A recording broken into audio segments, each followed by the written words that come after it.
Kung gusto ka nga ma-develop ang tinuod nga kalipay nga eternal, kalipay nga walay katapusan, kalipay nga dili maapektuhan sa bisan unsa nga circumstances around you, kinahanglan nimo ang gitawag og living hope.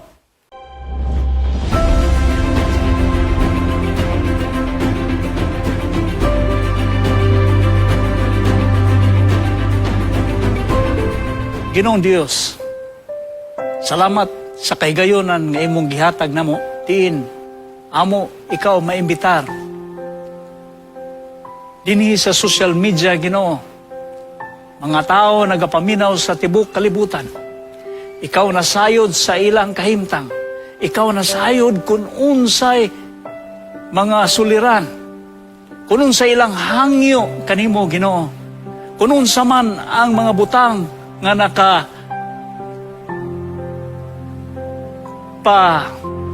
bilar kanila sa matag gabi. Ikaw nasayod din tanan. Busa ako ikaw gihangyo, Ginoo. Nga karon imo silang duawon, imo silang hikapon. Apan una sa tanan, Ginoo, pasayloa kami sa among masala. Naglaom kami na ang among mga pag-ampo karon mahabot sa imong trono. Na among paabuton ang imong paggiya, Ginoo, sa matag-usa namo. Salamat nga ikaw magatabon kanako karon na ang imong mensahe maabot sa among kasing-kasing na ikaw mo'y tuburan. Iningtanan ang gisalig sa ngalan ni Jesus. Amen. Atong basahon ang bersikulo nga atong gisgutan niini nga semana nga makita sa Galatians 5 verses 22 to 23. Nagingon, but the fruit of the Spirit is love, joy, peace, perseverance, kindness, goodness, faithfulness, gentleness, self-control. Against such things, there is no law. Atong gisgutan kagahapon ang pinakataas gyud mga mao ang gugma. Karon ang atong gisgutan mao ang bunga sa kalipay, which is the fruit of the Spirit, which is joy. Unsa maning joy? Unsa maning kalipay? Sa English, dunay duha ka term ang kalipay. Sa Binisaya, lipay, kalipay, pare-parehara. Pero sa English, dunay duha ka term. Ang primero gitawag og happiness, ang ikaduha joy. Unsa may diferensya? What is the difference between happiness and joy? Unsa may diferensya sa happiness ug joy? Niya, in nature, happiness is fleeting, external, situational. Sa Binisaya, ang natural nga elemento sa happiness, usa siya ka external happiness, kalipay. Usa ka external, usa ka gawas nga kalipay. Usa ka situational, depende sa sitwasyon. Apan ang joy, in other term, in nature, deep, eternal, and often a state of being. So it is internal. The other one is external. What is the source? The source is external circumstances, achievement, or pleasure. Like for example, nakahuman ka sa imong pag-eskwela, that is happiness. External. Circumstances. Like, nakapasar ka sa exam, lipay kay ka. But that is only happiness. That is not joy. Unsa man gid ang joy? It is an inner contentment. It's a purpose and it's a well-being. O nganong giingon ni ana kay ngano ang tinuod nga joy, ang tinuod nga kalipay, wala magadepende kung unsay naa sa imong surroundings. Wala nagadepende kung unsay circumstances nga imong giatubang. Duration. Ang duration sa happiness is a short term. Apan ang duration sa joy is a long term enduring. And it's enduring. Lasting. Kung naa na kaani nga joy, kung ma-develop ni nga joy, human ka, maled sa Holy Spirit, mo ni pinakanindot, kay nga naman, dili ka mag-uol, kay nga naman, duna kay joy, duna kay paglaom. relationship to other emotions. Ang relasyon can be easily disrupted. It depends, especially when there is a negative events. So ang happiness, lipay ka, unya na bangga man ka, nawala ang imong kalipay.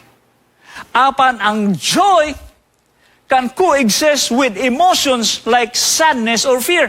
Bisan pag naa ka, magulanon ka, bisan pag namatay ang imong pamilya, bisag namatay ang imong bana, bisag namatay ang imong papa, bisag namatay ang imong asawa, o namatay ang imong anak. Ngano, naagyapon kay kalipay, kay ngano man ang kalipay is an inner emotion, is an inner experience. Naa sa imong kaugalingon, imo nang kinabuhi. So dili ka maapektuhan kung unsay naitabo sa imong palibot. Control. Unsa may control. Happiness can be influenced by external factors. So ang atong kalipay, kung it is only happiness, makadawat ta og panalangin, lipay ta, makasweldo ta, lipay ta, laag-laag ta, makadula ta, lipay ta. That is an influence by external factors. So, pero ang joy is often described as a choice or an internal attitude. Imong batasan, naana sa imong kinabuhi, imo nang gikinabuhian ang kalipay.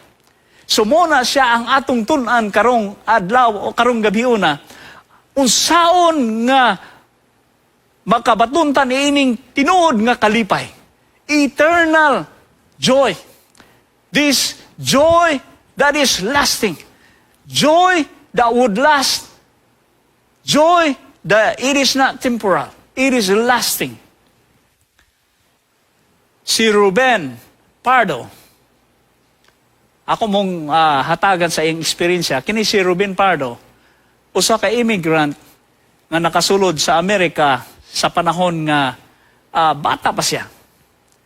Gamay pa siya. Pero pagsulod niya sa Amerika, bisag unsa na layang trabahon, kay gamay pa man siya, murag 6 or 7 years old pa siya nga ning sulod sa Amerika. Actually, you can see the movie, the video, na ay movie ani, na ay video, na ganin sa YouTube, kini si Ruben Pardo. Nganong ato maninggisgutan? Kay daghang magsusulat, naghisgot mahitungod aning tawana. Kay ngano, 40 katuig siya nga nagtrabaho sa Bloomberg, ang iyahang trabaho mao ang pagbantay sa kining atong elevator. Siguro kamong taga Pilipinas, karong naamon ko sa Pilipinas, gahapon dito ko sa SM, pag adto na ko sa SM, ning adto ko dito sa elevator, ang elevator din sa ato na ay ga-operate. So, pagsulod nimo, moingon ra ka sa operator nga mosaka ko paingon sa aning nga floor, mosaka ko paingon aning nga floor. Pero sa ubang mga nasod, pareha sa Amerika, pareha sa pag-adto na mo dito sa Israel. Dito ko natingala, Friday mi nangadto sa Israel. Natingala man ko anang pagka-Friday. Primero, dugay-dugay mi sa Israel. Pero katong hotel nga among gipuy-an, ni change anang pagka-Friday. Kaysa dihang Friday na sa gabi, natingala naman may nga, bisag mo sa mo pindot tong number bitaw sa imong floor, kung nakakapaingon, dili man nimo mapindutan. Unya, sa dihang pag-angat na sa elevator, muhunong sa kada floor.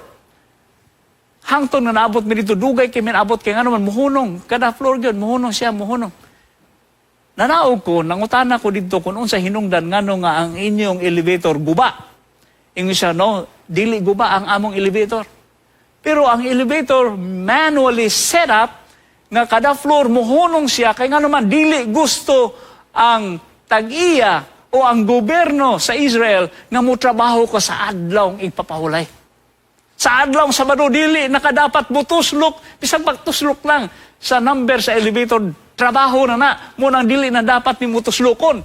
Kay muhunong ra na siya kadaang-ang. Kini si Ruben Pardo, 40 katuig nagbantay siya nining usa ka elevator dito sa Los Angeles nga manually ipahunong. So dili automatic. So siya gyoy kuan, siya mo'y ga-operate gyud. Wa ko kabalo nga naa pa day gihapon ni ga-operate paghapon ni hangtod karon. Wa ko kabalo nga inani day ning elevator. Kay nagtuo ko nga sa Amerika puro na lang kuan automatic. Pero naa pa gid ay kini siya si Ruben nagbantay dito for 40 years. Unya usa sa mga magsusulat na ingon siya, it's like a glass of fresh water every morning. I don't know how he does it, but every day for him just seems to be a bright opportunity for something. Kaya nga naman, gihatagan siya og bili, kay kini nga tawo nakit-an nga siging malipayon sa matag adlaw nga ga-operate siya dito sa elevator. Kung mo hunaw-naon kini nga trabaho, boring biya gikain eh. Kailan naman ka maglingkod, ra ka dito niya, init pag yun. Kay wala man aircon. Wala may elevator nga aircon. Siguro sa uban ng mga mall nga naa sa sulod ang elevator, parihaan ng kanang mga dagko kayo nga mga mall nga maapil siya sa buga, sa aircon, okay. Pero usually wala ni boring kayo ni. Maglingkod ra ka dito, magtuslok, mangutana, kahamo pa ingon. Tahara ka sa four corners, mo-open ra. Panahon nga mo-open ang pultahan sa elevator. Boring kayo ning trabaho. Apa nakita sa usa ka magsusulat nga kini si Pardo sa matag sakay niya sa elevator, gangisi, wala gid masuko sukat-sukat. Aun sa maday nga klase nga joy kani ang naa kang Pardo. Ingon siya, we are happy. Gipangutanan niya si Pardo kung unsay hinungdan nganong sige man siya kalipay, sige wa man siya masuko sa iyang trabaho nga balik-balik ang iyang trabaho, wa man siya masuko, sige man siyang kalipay. Gipangutana siya kung nganong ang imo malipayon ang imong mood sa matag adlaw. Ingon na siya nga, we are happy. Me and my wife, we are really happy. As long as you're happy, as long as you are full of happiness, that's all that matters. Para sa uban, that was just happiness. But for him, I don't think so. It was happiness. He was experiencing joy. Pero mao ba ni ang joy nga atong gihisgutan dinhi sa atong pagtuon karon? Mao ba ni siya ang klase nga joy nga gihisgutan nato dinhi nga it will last? Nga wa nagkinahanglan kung unsay naa sa surroundings aron naa kay kalipay. Dili maapektuhan sa pagsulay sa kinabuhi. Dili maapektuhan sa hunos, sa bagyo sa kinabuhi. Ingon na siya, ang usa ka magsusulat nga si John Osberg, ingon siya nga, nakahinumdum ba mo sa una sa panahon nga dunay gi-introduce ang McDonald's? Ang gi-introduce sa McDonald's, gitawag og Happy Meal, nakahinumdum ato. Si John, nag-ingon siya, when we take our children to the shrine of the golden arches, they always lust for the meal that comes with a cheap little price. A combination cheese and crescent. In a moment of marketing genius, the Happy Meal. You're not just buying burgers, fries, and a dinosaur stamp. You're buying happiness. Kahinomdom mo, ako naka-experience sa gikuan nga pagsulod na ko sa una sa Amerika, na ay gitawag nila katong Happy Meal. Ning try po kung unsa gining Happy Meal. Pastilan, ang Happy Meal di ay mga kapaglaom. Ang imong meal, ang imong set of meal, ilalang pakapinan o kining dinosaur na ay kanang karikature nga ilang gibutang. Dili dagko gagmay ra gyud. Pero ang mga bata mangita gyud ni adtong gitawag og Happy Meal. Ngano man? Na set up ang ulo sa mga kabataan nga pagkanindot katugid katong akong lunging katog yung gitawag og Happy Meal. Happy Meal. Their advertisement have convinced my children they have a little McDonald's shaped vacuum in their soul. Our hearts are restless till they find their rest in a Happy Meal. And even him, John, tried it. I tell them to order only the food. I'll give them a quarter to buy a little toy of their own. Iyang giingnan nga anong palitan ta mo og pagkaon o niya hatagan ta mo og kwarta, palit lang mo dito sa gawas. Usa ra guning gamay nga caricature nga giapil din he. Pero ang mga bata na set up na ang hunahuna ni adtong gitawag og Happy Meal. Muna nga di sila bahala na naghatagan panimog sa gatos nga sobra pa sa amount sa ilang Happy Meal. Di sila musugot ato yung ano man. Ang ilang huna-huna na kondisyon na daan dito sa gitawag og Happy Meal. Mauni siya ang atong ikondisyon karon. Sa atong pagtuon, atong ikondisyon ang atong pagtuo kung saon nato nga atong ma-develop kining gitawag og joy, na happiness but joy. Deny a child the meal of great joy. The problem with the Happy Meal is that happy years off and they need a new fix. Kaya nga naman, dili ang mga bata mo'y nalipay in an instant only. Sa usara kagamay nga portion sa ilang panahon, usa sila nalipay apan sa pagkahuman. Wala na sila malipay. Kinsa may nalipay, ang tag-iya sa McDonald's mo'y nalipay. Remember the Happy Meal, what great joy I found there. Happy Meals bring happiness only to McDonald's. You ever wonder why Ronald McDonald's wears the green? Ang tag-iya ra gyud sa McDonald's mo'y nalipay kay ngano man daghang kwarta madawat tungod ni anang gitawag og Happy Meal. But ang mga kabataan, no, nothing at all. 20 billion Happy Meals. That's why when you get older, you don't get any smarter. Your Happy Meal just get more expensive. Muna usa gisinulat ni John. Ingon siya sa ato mga siguro mga kita nga mga dagko na atong givalue ang atong kwarta, unsa ra gunang caricature. But for kids, Happy Meal is the most precious meal that they can have if they go to McDonald's. Ingon ana ang happiness. But happiness for the kids are just happiness, is not joy. Sa atong gisugutan ganina, there's two kinds of kalipay. Ang kalipay nga gitawag og happiness, ang kalipay nga gitawag og joy. 1 Peter 1 verses 3 to 6. Praise be to the God and Father of our Lord Jesus Christ. In His great mercy, He has given us new birth into a living hope through the resurrection of Jesus Christ from the dead. Pagkanindot sa mensahe, ingon siya, kung gusto ka makabaton sa kalipay, kung gusto ka nga ma-develop ang tinuod nga kalipay nga eternal, kalipay nga walay katapusan, kalipay nga dili maapektuhan sa bisan unsa nga circumstances around you, kinahanglan nimo ang gitawag og living hope. Ang paglaom di ay mo'y makabaton nato niining tinuod nga kalipay. Paglaom, living hope, buhi nga paglaom. Versikulo 4, and into an inheritance that can never perish, spoil, or fade. Mauni siya ang tinuod nga kalipay. Kaya nga naman, ang tinuod nga kalipay, dili gyud lata, dili madaot, o dili papas. Maunay tinuod nga kalipay.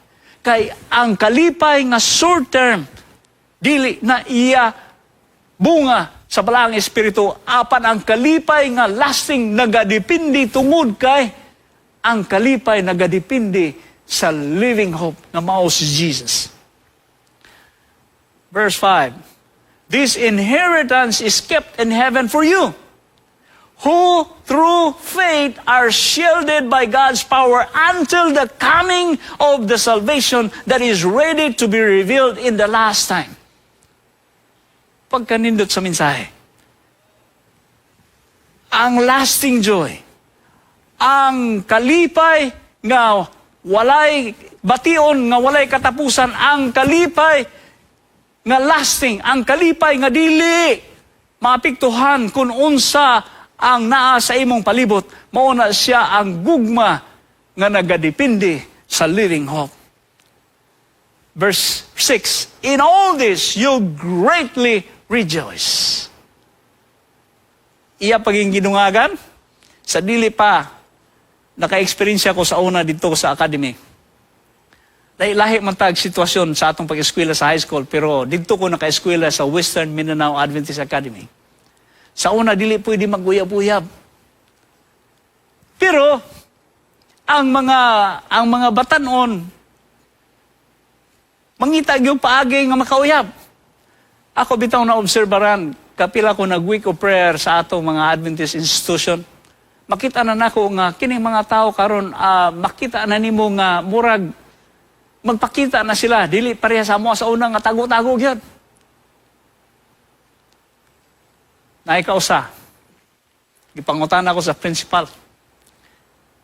Si Pastor Sanes pa to, wala naman si Pastor Sanes, pero na si Bingbing din classmate na ko sa una sa Western Mindanao Adventist Academy. Ato akong mga classmate diha nga naminaw. Sa dihang iya kong ipangutana, ingon siya nga, Jer, uyab mo ani dili. Dili na ko ngalanan kay basing naminaw po siya karon. Uyab mo dili. Tungod kay nagsabot mi sa akong uyab, nga dili mi magtuganay. Kay sa una manggod, sa panahon, sa among panahon, sa academic, kun makauyab ka, dimiritan ka og 10 points sa imong kanang naabantoy sa una, nakalimot ako, basta ka na sa imong behavior sa school, o niya og muubos ang imong behavior sa school, og 85, dili naman ka ba din list. Murag ito among gikagulan mo ng mga tao, di gimutukan nga naay uyab. So ang among sabot po na atong akong uyab, nga di gimi magtinog anay, nga nagkauyab ni. Sa dihang ipatawag ko ni Pastor Sanes, iya kong giampuan dito siyang opisina. O niya, pag human niyang ampo, iya kong giingnan nga, Jer, uyab ba mo ani? Tungod lagi kay imong gipanalipdan ang imong tawhanon nga kalipay. Imong gipanalipdan nga dili muubos ang imong grado og 85 na makakko mga kapaglaon. Batanon pa ko, gamay pa ko. Ginan ako siya nga, dili mi uyab pastor, wa ko uyab pastor. Bisag usaon ko niya pangutana, di magigumutugan. Ingon din siya nga, wa ba ka kabalo nga akong giistorya ang imong uyab niya, nitugan na siya. Ina ko nga kini si pastor, kabalo ko, iya na kong giatik-atik ani. Wa ra gyapon kumutugan. Kaya nga naman, ang akong gipanalipdan, ang akong humubo nga kalipay. Lakaw siya, lakaw po ko. Iyang ipangutana ang akong uyab. Pagpangutana sa uyab, kay mao manghihapon niyang approach. Ingon siya nga si Alger, nintugan na nga uyab mo. Unya karon ikaw, dili ka mutugan. Pagkasunod adlaw, mga kapaglaw, gipatawag na ko sa principal. Pagtawag sa principal, dili lang ako, tuwa na ang akong uyab dito. Gipangutana naming duha. Pero nagampo, pagkahuman, iya kong gipangutana.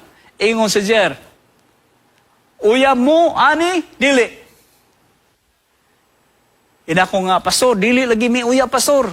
Kini imong gipanalipdan ang imong kanang kalipay nga tawhanon.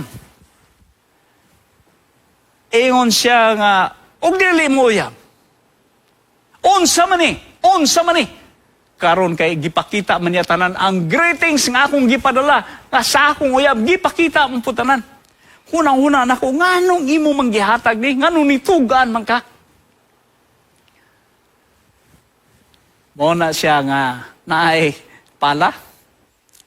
Ingon din si pastor nga, sa dihang gihatag na kung sa maning mga card ni I love you, I love you, I love you, nya dili buyap. Ang akong short-term nga kalipay na ilisan o kagoon. I was affected sa unsay naa sa gawas. But I learned a lesson at a time. So gipakalot ko, gipanisan ko, wala ako madenslis, gipanisan pa ko. Ang atong gisgutan, mga kapaglaom, mao ang lasting happiness, inner happiness. Dili maapektuhan kung unsa man ang nasa imong gawas, nga kung naa ka niining gitawag na to nga joy. Bisan pa og moabot ang imong pagsulay, dili ka maapektuhan kay ang imong kasing-kasing nagapaabot ni anang buhi nga paglaom nga mao si Jesus Christ. Dito ko nagtrabaho sa una sa Thailand. Ni anang buntag, usa ka babae ni ambak sa ika-22 ka floor sa building. Of course, pag-abot niya sa ubos, pagmata niya, patay na siya. Nang utan ako kung sa hinungdan, nganong naghikog ang babae, gikan dito sa 22 dili kaangang, 22 ka floor sa building. Matod pa sa mga tao nga tuwa dito, ingon sila nga, katuko nung bayhana, ang iyahang uyab, nga mo'y naggasto niya sa iyang pag-eskwela, na ay pinakaslan nga asawa. So murag kabit-kabit ra siya. Sa dihang gibulagan siya sa iyahang uyab, naghikog in taon, kay nga naman, walay living hope, walay paglaom, mao nga kung dunay moabot, nga kasubaanan sa kinabuhi, maghikog na lang, ihatag, magpatay na lang. Kaya nga naman, nawadaan sa paglaom, walay living hope nga nagpuyo sa kinabuhi. Kinsa man tong living hope nga atong isgutan, mao si Kristo. Kung si Kristo magapuyo sa imong kinabuhi, ma-develop ang imong gitawag og joy which is developed by the living hope, which is Jesus. In all this, you greatly rejoice. True now, for a little while, you may have had to suffer grief in all kinds of trials. But remember, joy is not the absence of hardship, but the presence of hope. Unsa kuno? Ang joy kuno, wala magapasabot, nga dili naka muagi og kasubanan, wala nay kalisdanan imong magian. Apan, ang joy imong ma-experiencean, pinaagi sa buhi nga paglaom. It's a living hope. Usa ka magsusulat, si Henry Nouwen, ingon siya, often we discover the joy in the midst of sorrow. I remember the most painful times of my life as times in which I became aware of the spiritual reality much larger than myself. A reality that allowed me to live the pain with hope. I dare even to say, my grief was the place where I found my joy. Pagkanindot sa sulat, sa usa ka magsusulat. My grief was the place where I found my joy. Ang kasub-anan sa sinulat sa Biblia, ini kahuman sa bagyo, unsa ganito, moabot ang tinuod nga kalipay. Ingon siya, my grief was the place where I found my joy. Mao na say tinuod nga kalipay, mao na say inner nga kalipay, mao na say lasting nga kalipay, mao na kalipay nga atong gipangandoy, kay mao na siya ang resulta kung ang balaang espiritu nagadumala sa imong kinabuhi. James 1:2, consider it pure joy, my brother and sisters, whenever you face trials in many kinds. So, si James, naingon siya, nga bisan pa, unsa gani ingon niya, consider it pure joy, my brothers, bisag naa ka sa pagsulay. Nakahinom-nom ka kung unsay nahitabo kang Paul and Silas sa dihang gipriso sila. Naghilak na sila. Ilabang gibasol ang Ginoo, wala. Sa dihang gipriso sila, nagkanta sila, wala nila bugtua ang paglaom kay nganuman, ang paglaom tuwa si Kristo. Kung wala pa sila paglaom, wala unta makonverter ang tibok pamilya sa jailer. Ingon ana ang kinabuhi sa tao kung ang atong kinabuhi na sudlan sa balang espiritu nakadevelop niining gitawag og joy. Stephen Furtick, ingon siya, joy is a point of view. Joy is a way of looking at things. Joy is a focus before it's a feeling. Dipindi ra di ay, niya di ay. Ang kalipay ko, no? It's a focus before it's a feeling. So ang imong kalipay nagadepende kung unsa imong panglantaw, dili di ay ang imong gibati. So kung naa kay tinuod nga kalipay, dili ni kung unsa imong gibati apan kung unsa imong na-focus sa imong kinabuhi. Asa may sayon? Pagsakay sa roller coaster o pagsakay sa train nga nawad og brake? Unsa may diferensya aning duha karon nga inyo nakita nga picture akong ipakita? Ang usa ka train nga nawadan sa brake, unya niambak sa pangpang. Ang usa ka roller coaster. By the way, ganahan kay ko roller coaster. I love roller coaster. Natoy akong amigo nga hambugiro kay siya, ingon siya nga sakay may usa ka taas kay nga roller coaster. Onya yung siya ganahan gikay ko musakay roller coaster. Di ko mahadlok ani. Kapila na ko kasakay ani. Hambog pa kayo anang paggasugod ang roller coaster. Pero sultian ta mo. Paghuman sa roller coaster, napuno og suka ang sanina. Unsa ganito? Ang roller coaster kuno, doon nagyoy kasiguruhan nga makauli ka sa imong paingnan. Apan ang eroplano nga nawadan og piloto, wala na'y kasiguruhan ang imong paingnan. So, ang imong kalipay nagadepende sa imong living hope, nagadepende sa imong paglaom, nagadepende kung kinsa ang nabutangan sa imong paglaom. Kung si Kristo ang imong nabutangan sa imong paglaom, nakasiguro ko na ang imong paglaom maghatod kanimo sa kalipay. Dunay duha ka klase ang musakayay sa roller coaster. Matod ba sa usa ka magsusulat, ingon siya, ang magsakayay sa roller coaster, duha ra gigabuok. Katong usa nga ganahan mo sakay, o ang usa nga napugos sa pagsakay. O sa ganito, duha ra kabuk ang manakayay sa roller coaster. Ang usa nga ganahan gyud kay mo sakay og roller coaster, ang usa napugos tungod sa iyahang kauban nga ganahan kay mo sakay og roller coaster. Usa sa akong mga pag-umangkon na nakay mi og roller coaster. Unya kay ganahan mag-isa mo sakay, ako siyang gikuyugan. So siya, bugito iyang ganahan, pero ako napugos, kay ganahan man siya mo sakay. So ako nagkuyog-kuyog rako. Ining sakay ni mo dito, mahibalaan gini mo ng kinsa ng mga tao nga napugos. Usually ang mga ginikanan, kay kini atong mga nagganahan mo sakay, ato lang yung kuyugan, bisag magkasuka-suka ta, kuyugan lang yun ato.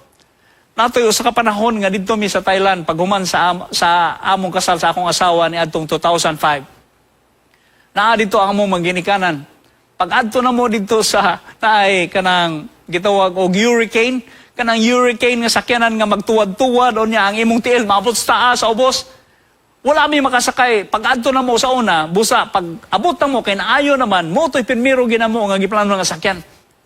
Among gipangutana ang among mga ginikanan kung gusto ba sila nga mo sakay. Wa mi kabalo nga kato di ay nga roller coaster, magtuwad-tuwad di ay ang imong tiil dito sa babaw. Imagino nimo nga ang imong mga ginikanan sa 60 na kapin ang edad unya imong kuyugon didto. Tuod man sakay mi kauban sa among mga ginikanan. Pastila ng hilak ang among mga ginikanan sa kalisod. So duha ka klase ang manakayay.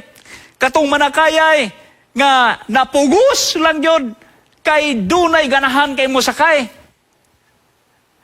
O katong mga tao nga na-enjoy yun nila ang pagsakay. Kung gusto ta nga mulas ang atong kalipay, nagdepende na sa atong pagbutang, sa atong paglaom, ngadto sa atong Ginoo. Matod pa ni Johnson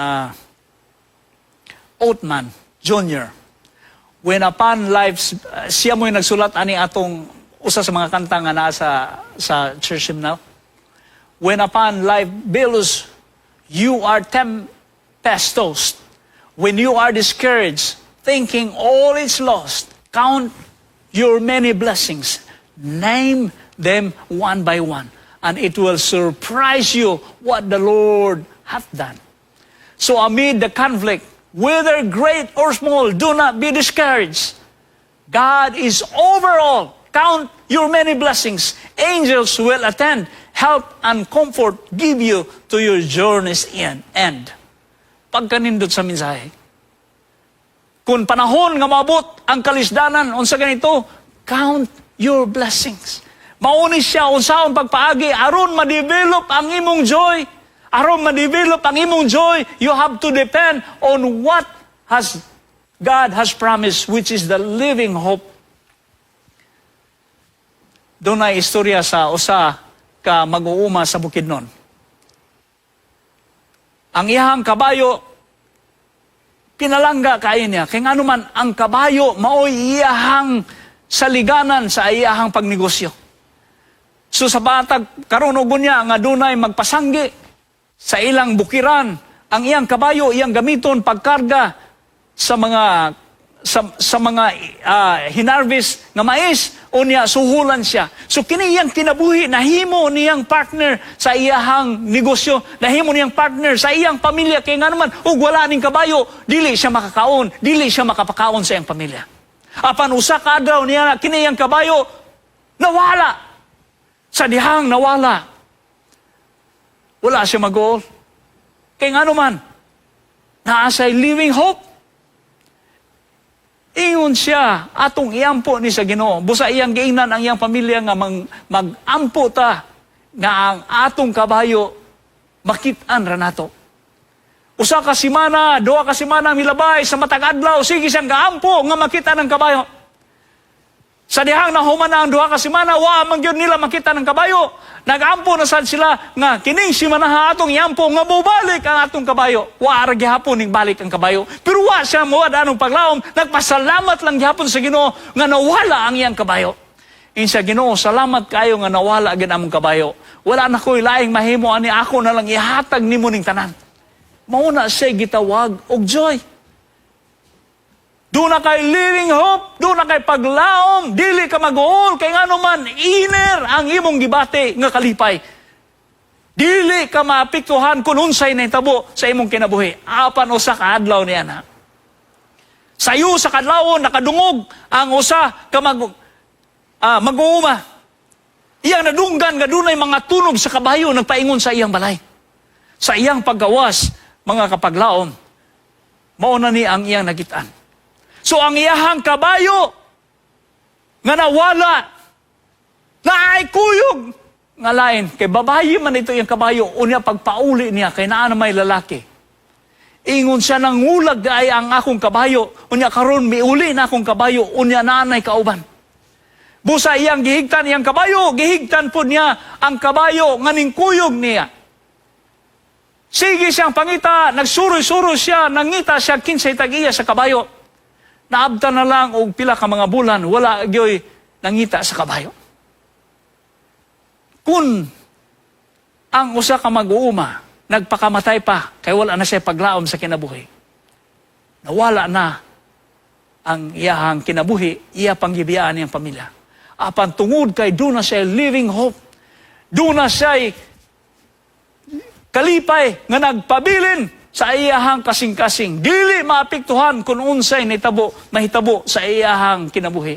Karon nahimo ng duha ang iyang kabayo.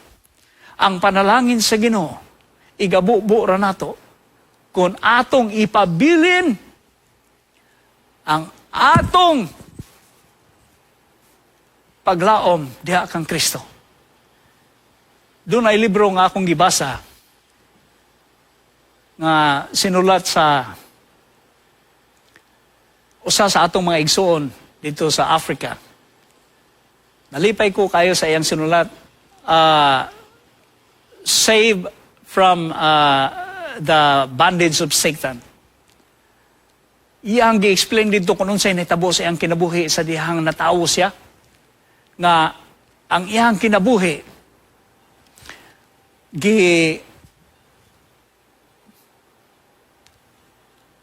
hatagan siya og kining pinasahi nga makakita siya og panulay. Unya giingnan siya sa iyahang ginikanan nga ayaw kabalaka ka ikaw mo'y pinili ni Lucifer. Wala siya kaila kung kinsa ni si Lucifer, ang iyahang ilhan nga si Lucifer iyahang amahan. So sa dihang gamay pa siya, gi-training siya kung unsaon nga mamahimo siyang sakop ni Satanas. So, anang gamay pa siya, gibutang siya sa usa ka lugar, diin iyahang gidevelop kung unsaon nga mupatay siya, unsaon nga mali. Tanang binuhatan sa Satanas, gidevelop ni sa iyahang kinabuhi. Kaya nga naman, gi-training siya nga mamahimong usa kontra ni Ginoong Hesus. Sa diyang nahuman na ang iyang training, naanatanan sa iyang kinabuhi kung unsa ang buhat ni Satanas. Ki-employ siya, gi-deploy siya ngadto sa iyahang field. Ang field nga iyang gipaingnan, mga kapaglaom, mao ang eskwelahan sa Adventista. Kay niining panahon na 8 years old pa siya. So gibutang siya sa eskwelahan sa Adventista sa Africa. Sa dihang pagbutang niya dito, nanahi na ang sumala sa training niya sa iyahang pagkabata nga iyang himuon kunon sa isupak sa Ginoo. So ang mga bata tungod kay gamhanan siya, dunay tulo ka mga manulunda ni Satanas nga gakuyog niya sa matag adlaw. Advance kay siya sa iyang pagtuon. Unya, naay mga bata nga kulang kunog pag-ampo sa ginikanan, moto iyang madali-dali o kuha. Pusa, ako mong gihangyo mga ginikanan, kung naama mo'y mga anak nga nag-eskwela sa atong tulunghaan, atong ihampo kanunay. Kay matod pa niya, ang mga bata kuno, nga ang mga ginikanan, gaampo sa kanunay, dili good niya madala. Naaman to siya mga magic-magic, itong kigamhanan good siya. Pero sultian ta mo, giingnan siya ni Satanas nga bisag unsa imong pangayon akong ihatag nimo. So wa siya nag-goal sa iyang sinina, wa siya mag-goal sa iyang kwarta, naa siya tanan. Bisag unsa iyang pangayon, naa siya tanan. Apan usa ka adlaw ni ana. Ning adto sila, misulong sila kay ilang patyon ang usa ka pastor sa Adventista. Sa dihang gisulong nila dito, ila nauntang sudon ang balay sa pastor. Apan dunay usa katao nga naglingkod dito, nagtindog o niya ningon nga ayaw hilabti ang akong anak. Busa, panglayas mo ang iyaha ko ng mga kauban nga mga manulunda ni Satanas. Layas tanan. Siya kuno nagtanaw siya, na-shock po siya. O niya, di, magyug kuno siya maka-atraka kay silaw man kayo, ning atras po siya gapil. Pagmuli niya, iyang ipangutana to iyang mga kauban nga mga manulunda ni Satanas. Unsa may natabo dito, kinsa man tong tawo nga nag-istorya dito, ingon day ang mga manunda nga mautos siya ang atong kontra. Mautos siya ang atong kontra nga mao nang atong awayon. Natanom siya ang huna-huna. Kaysa unang nga panahon, ingon siya ang akong mga parinti, ang akong mga igsuon. Panahon nga muhawa sila sa kang Satanas, patsyon sila. Ingon na siya, Ginoo, kung mas gamhanan man ka kaysa uban, himoa Ginoo nga imo kong madala. Una, ikaw mamahimo nako nga amahan. Pakig-istoryahi ko, Ginoo. Nakig-istorya siya sa Ginoo. Ang Ginoo nakig-istorya niya. Unya, ingon siya, ayaw kabalaka. Dala ang akong ngalan, panahon nga magkalisod na ka. Mga igsoon, ang ngalan lamang ni Jesus, maghatag na to og buhing paglaom, aron makabaton ta sa kalipay. Kining tao nga gidevelop aron mahimong Satanas, nahimong Adventista tungod sa ngalan ni Jesus. Ingon ni siya sa una, tawhanon nga kalipay, kining happiness na ako tanan bisag unsay akong pangayon, apan sa dihang nahibalaan nako si Kristo, nakabaton ko sa kalipay nga naa sa sulod. Kalipay nga walay kinutuban, kalipay nga dili maapektuhan sa unsay klase nga pagsulay. Mga kapaglaom, ang Ginoo lamang ang living hope mo'y maghatag na to og tinuod nga kalipay. Busa ako mong giimbitar na kung gusto ta makabaton og tinuod nga kalipay, na mao ang bunga sa balaang espiritu, atong ihatag ang atong paglaom kang Kristo. Magampo ta. Ginoong Dios, salamat kayo sa giya na imong gihatag karon. Among nabatnan, Ginoo, na ang among tinuod nga kalipay, amo lamang mabatnan, amo lamang makuha diha sa among paglaom, buhing paglaom nga mao si Kristo. Himoa kami, Ginoo, nimo nga mga ehemplo, sulod sa among kinabuhi, ug i-develop ang among gugma ug ang among kalipay. Kining among kinabuhi mahimong sumbanan sa mga tao nga wala makaila kanimo. Salamat kay Ginoo nga imo kaming magpadayon ikaw sa pagkuyog kanamo, samtang among padayonon paghisgot ang imong mga prutas sa balaang espiritu. Kininta namo gisalig sa ngalan ni Jesus. Amen.